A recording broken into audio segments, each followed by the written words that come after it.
हमने हजारी फूल 30 रुपये किलो है, गुलाब 200 रुपये किलो है, सेवंती 150 रुपये किलो है, दशेरा पर 40-50 रुपये किलो वेचाव। खाली गुलाब नो भाव टाइट चाले छे, बीजा कोई फूल नो भाव नहीं। 250-300 रुपये किलो गुलाब है। गोटानी आवक एटली बधी छे ने के जीनी कोई पार नहीं। वेपारीओ फूल नाक करे, अहींया बजार डाउन चाले। 300, 400, 500 रुपये 10 किलो नो भाव पड़े। અમારે બરોડાની આજુ એમપી થી આવે છે, નાસિક થી આવે છે, રતલામ થી આવે છે, ઉજ્જૈન થી આવે છે, રાજસ્થાન થી આવે છે, છત્તીસગઢ થી આવે છે, બેંગ્લોર થી આવે છે। આ વખતે બહુ ડાઉન ચાલે।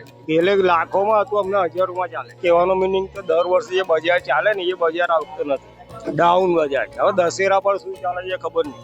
અત્યારે ગોટાના ફૂલ છે, ગોટા અત્યારે 30-40 રૂપિયા કિલો વેચાય છે ને ગ્રાહકી છે નહીં। નોરતા ચાલી રહ્યા, આજે ચોથું નોરતું ચાલે છે અને એકદમ ડાઉન में ચાલે છે। દશેરા આવશે તો થોડાક આગળના સમયમાં ખુલ્લા ભાવ રહેશે એટલે 50-60 રૂપિયા કિલો ચાલશે, એની ઉપર ચાલે નહીં। અને અત્યારે કેવું કે બજારમાં ગ્રાહકી છે જ નહીં, એના માટે અત્યારે ગોટા અત્યારે નાસિકથી આવે છે, રતલામથી આવે છે અને આપણા અહીં લોકલ આપણે સિટીમાંથી બી આવે છે। પાદરા સાઈડ વેચાણ તો સારું છે, પણ આ વર્ષે ફૂલનું થોડુંક વેચાણ પ્રમાણે અત્યારે માલની આવક વધેલી છે। આ વરસાદના કારણે લેટ પડ્યો, એના કારણે ફૂલની આવક એટલે ફૂલની આવક વધારે છે અને ગ્રાહકી ઓછી છે।